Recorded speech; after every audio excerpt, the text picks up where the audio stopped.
Do a opening statement from Coach and then questions. Start with, Salle. Credit to them. I thought, Coach Dunphy's a legend, and his teams are always, they're so tough and so physical and well schooled, and they had a great game plan, and I thought really controlled the first 10, 12 minutes of the game. I thought our defense from about the 10-minute mark of the first half to the 10-minute mark of the second half was about as good as I've seen for 17 years as a head coach. We forced, I think, 20 straight missed shots. Some of them, they missed, some of them, but a lot of them I thought we did a great job contesting. I thought we competed our brains out defensively. And that's really hard to do when you're stinking it up offensively. And we were missing a ton of shots. And that was a game, 6 weeks ago we lose. If you would have told me before the game, we'd go 7 for 33 from 3. Gibb and Swope would go 5 for 24. And we turned over 18 times. I would have said we're absolutely getting hammered. And to win that game by double figures just, I think, shows the growth.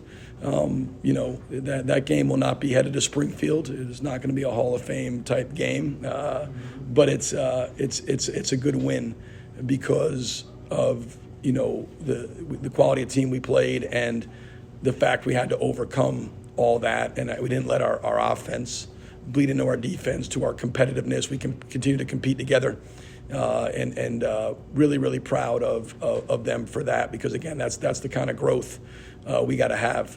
It's great to win on nights where you make 15 threes, but on a night like tonight where you set the game of basketball back offensively.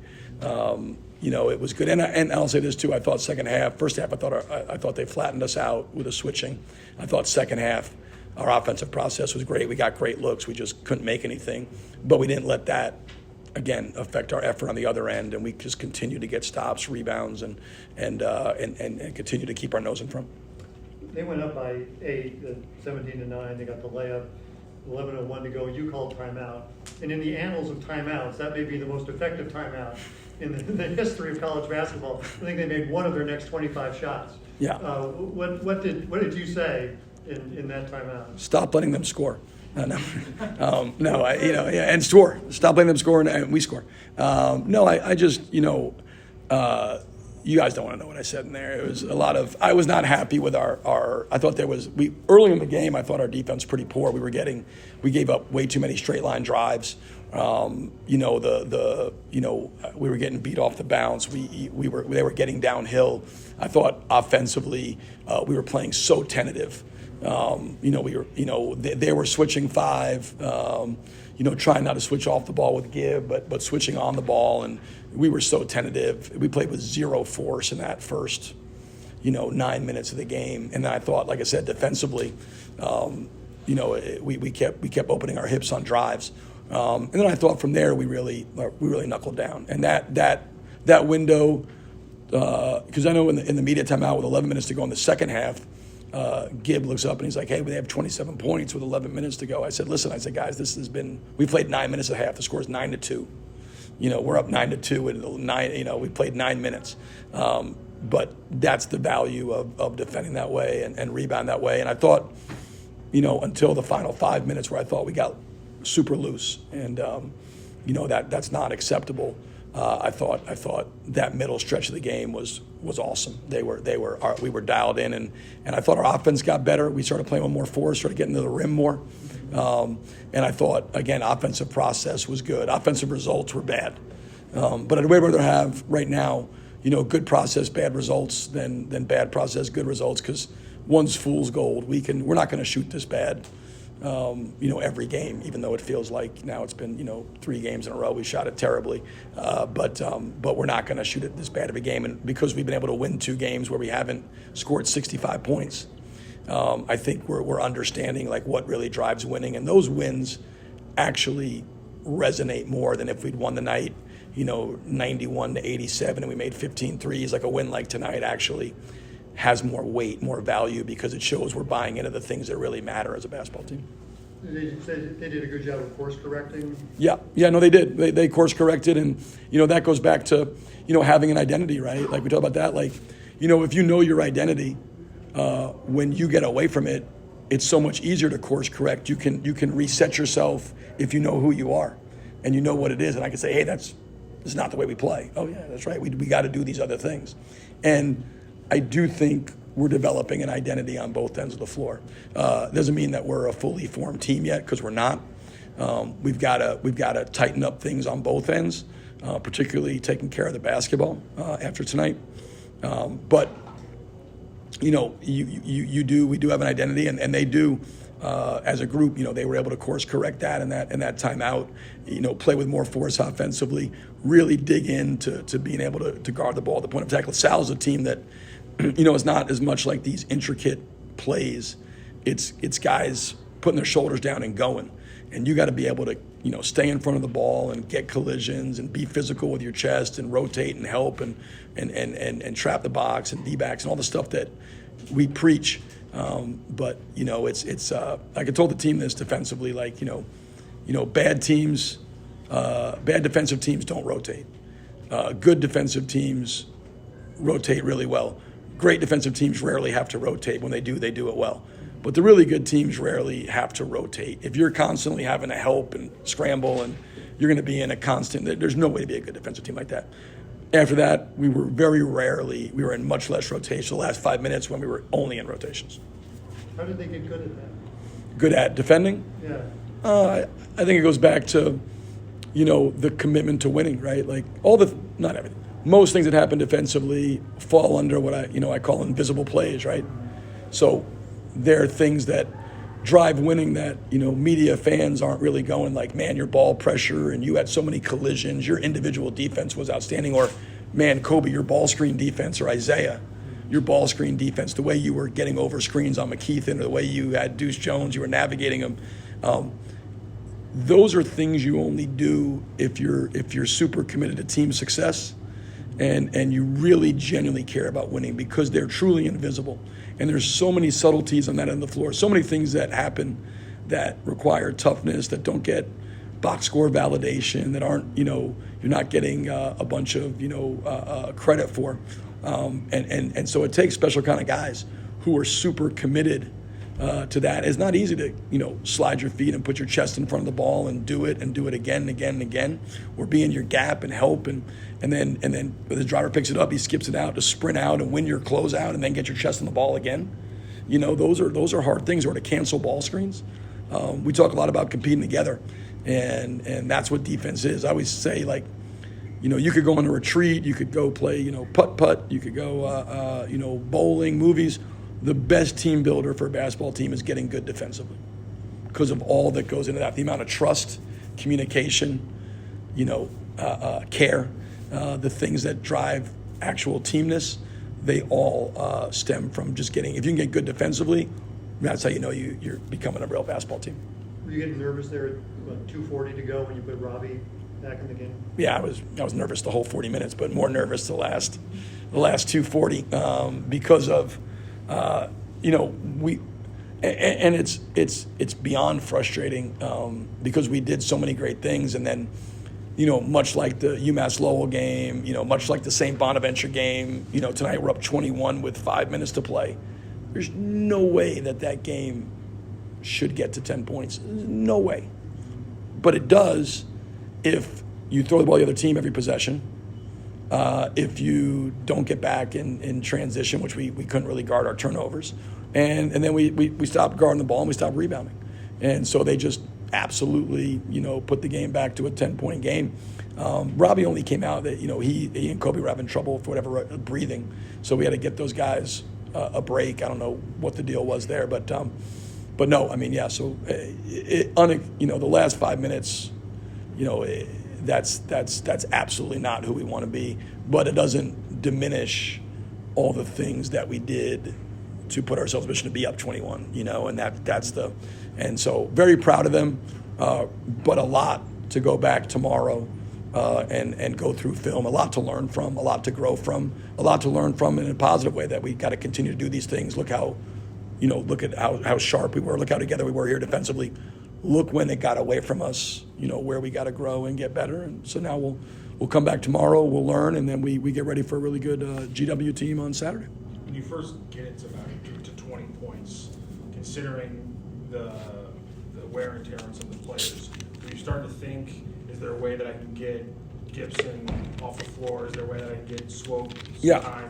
And I guess then it just slips away. Like every time you had a chance, it just kind of slip away from you guys. Yes, it is maddening. Yes, the thought was, if this stays at 20 with like 4 minutes to go, I'm going to sub those guys, and of course, it just, turnover, and it's, I think I had to call a timeout, or whatever the case was. Maybe it was the media came, then it was a timeout. But it gets back to 10 or 12 points, and it's like you can't rest those guys. And we've got to get like I said, I think it's hard. Like our bench guys, it's a tough one. I thought actually Killian gave us pretty good minutes again. Amari came out, and he's been out, and he played a little bit against Richmond. He came out, and he botched a play and then blew a defensive assignment, and I sat him, and I know that's frustrating for him. It's frustrating for me, but we need guys to be dialed in when they come in. These games don't have a margin for error when you come in and make 5, 6, 7 mistakes. I'd like it to be that way, but it's not. You can't just come in and make a bunch of errors. You got to come in and be mentally locked in. I thought Dylan was solid, off the bench. KT's just, I feel for him because he's not able to, practice the way the way he needs to. The limitations that you see in the games, the limitations in practice. So he's not getting the same, amount of reps, and so he's a little, he's just struggling to find his way. But we're going to keep riding him because I know what he's capable of. I know what he can do, and at the end of the day, our bench needs to be better, but we need to be better with our starters. Like there's no way up 21 with 5 minutes to play that should get to. I think it got down to 10. Is that right? So that's ridiculous, and that's completely credit to LaSalle for competing all the way through, but discredit to us for not staying mentally engaged. And again, this is not like the first time it's happened. This happens really every time we get up by 20 points that we let our foot off the gas. That's what I was telling them in the timeout. It's like, at what point do you apply the lesson that we've now learned, 6 or 7 times? Is there a point where we're just going to keep playing and try to actually, put somebody away and be able to play the bench and empty? So we'll see. Hopefully we're in that position again at some point, and we can give another go and see if we can be up 20 late and actually close the game the way we need to. Not to localize this just to the Amari situation, just kind of your personal philosophy. If you are up by 20, do you give Amari, or a player who has struggled early in the game that you had to pull off, do you give him those minutes even though he struggled early in the game? Absolutely. In the same game? Absolutely, yeah. Because to me, you got to give guys a chance. Like the balance of with young guys is, if you're going to get in the middle of the game, you've got to come in and you've got to at worst defend, rebound, and take care of the ball.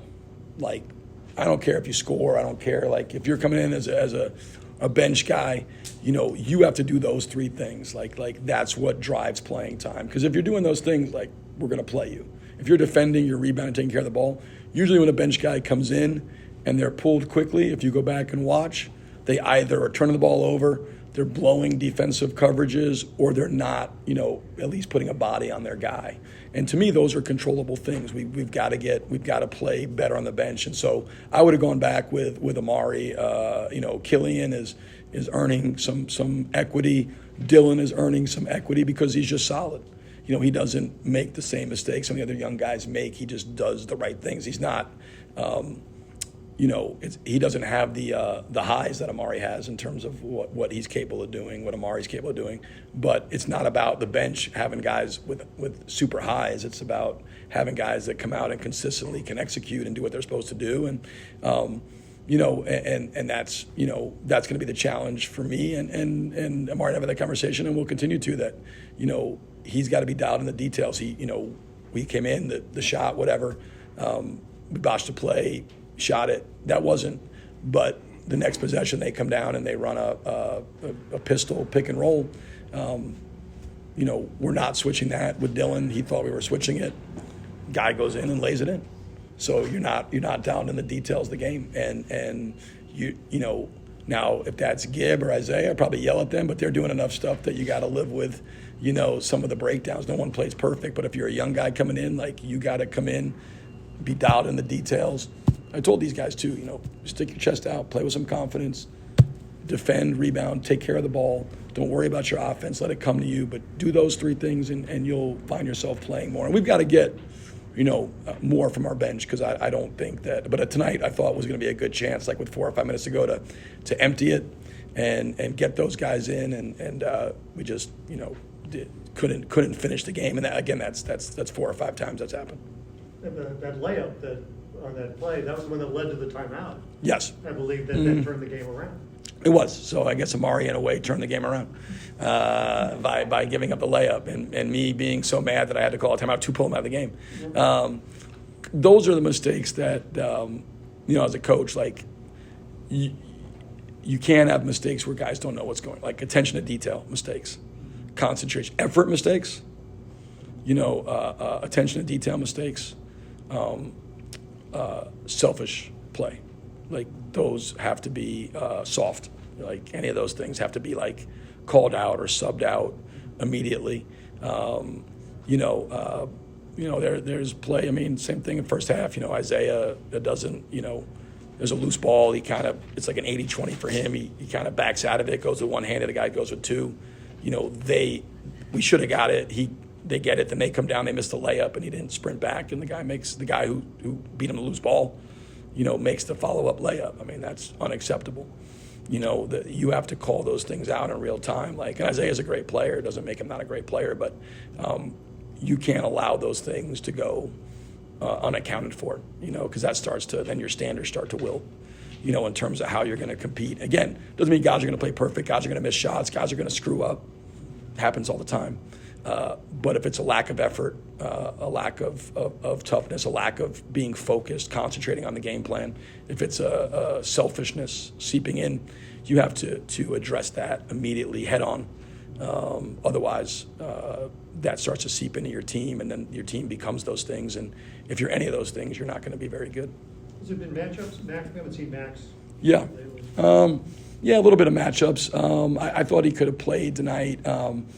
We're getting 9 in, not much, but 9. Max or Killian usually comes in and plays that. Killian's been a little bit better in practice than Max, but it's neck and neck. Max could certainly come in and maybe get some minutes at the 4, and we maybe need to look at that.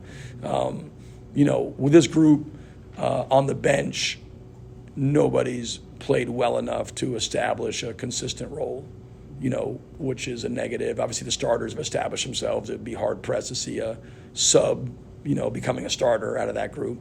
But in terms of, like, 6 through 9, you can just, draw straws and, play. It's not consistent enough, which we need to get to. It'd be nice if at least 6 and 7 kind of establish themselves that, hey, you can count on me every single night to give you, 12 to 15 minutes of really good basketball here. So Max is very much in the mix to play as much as Killian or anybody else. And it was just a little bit tonight. Kalu played well, offensively and then on the glass. And I thought defensively, second half, he was great. So there was that. And Kalu played a lot of minutes. And then Killian's just been playing well. He's really done a good job as the backup 5. It's hard to play he and Rob together because, who guards the 4? And the answer would be neither. So we'd have to zone if you're going to do that, which I guess you could. But Max could play with Robbie, and he could play as a 5. So there's still a room and runway for Max to play. And no question, Max and Amari. I'll go back to what I said at the beginning of the year. Max and Amari, if we're going to hit our ceiling as a team, those guys need to be as good as they can be. Doesn't mean we can't be a good team, but for us to be the best team we can be, the best version of ourselves, those 2 guys are our most talented guys. We need those guys to be able to play, and that would be great if they can get good enough to where they can get in games and be impactful. You got a tough stretch of games here coming up, starting with GW, but then VCU and Dayton. At UMass. Going into this stretch of games, how ready are you? And they come pretty quick. I mean, it's not. Yeah, no, we talked about that today with the team. this stretch starting today, I kind of think we've hit the, I always think like this is now like the dog days come now of the season. We've been going since June. It feels like we've been going forever, and it feels like we're forever from the end.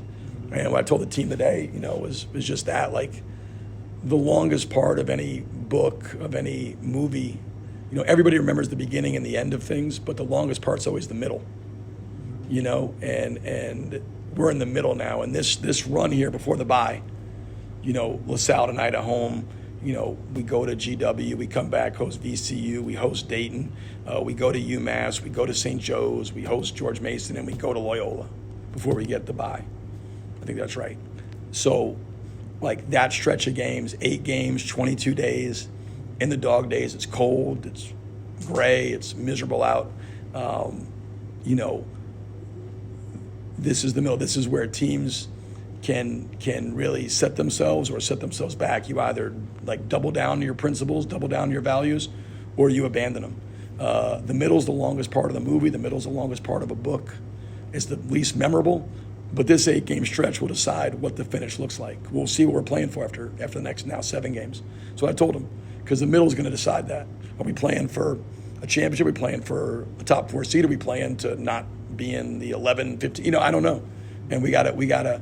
But I just know this. The way you navigate that is you really double down on your internal standards. You really lock into your principles, your values. You stack possessions, which allows you to stack days. Which if you stack days, you can start stacking games. You stack games, you can stack a season.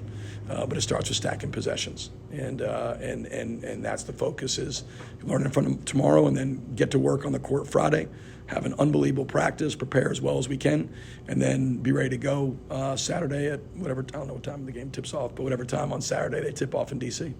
Teams are saying even more aggressively off Kalu offensively.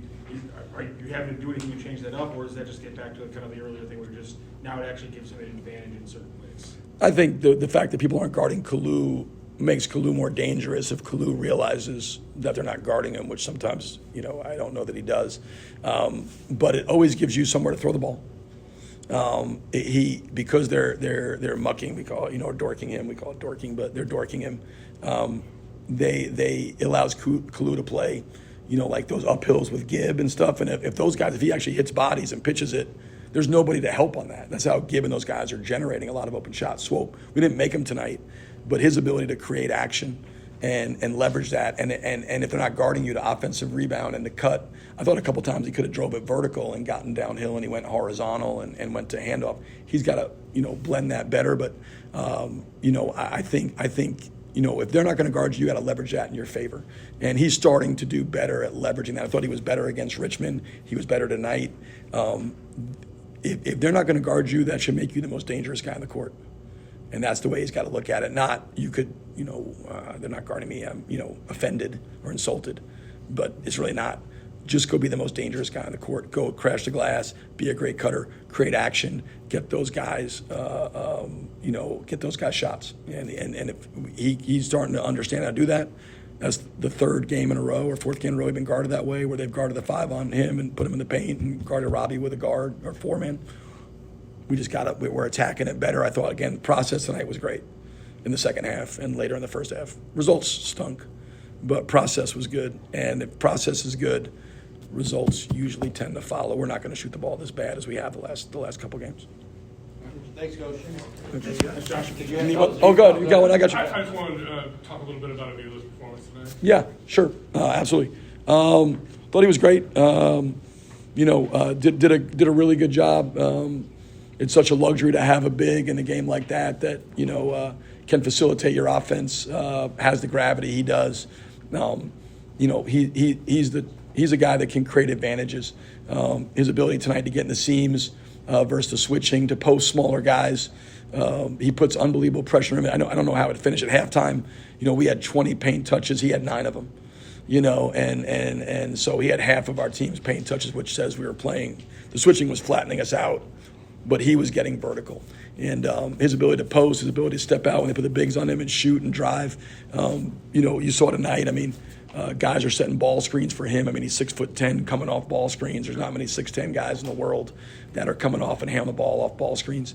Just a special player. He's defending at a much higher level. He had some breakdowns early and some late, but in the guts of the game where it mattered, I thought he was really good in his post defense. He was really good on the glass for us. And he did a great job walling up, vertical contesting, blocking shots, contesting shots. He's underrated in what he brings to us on the defensive end. Obviously, the offensive end is loud, but he does a lot of things that are subtle defensively that really drive winning. He makes a lot of those invisible plays we're talking about. And, certainly I think he's not just one of the best players in this league, but one of the best players in the country. Thank you, Coach. Thank you, guys. Appreciate it. You guys have a great night.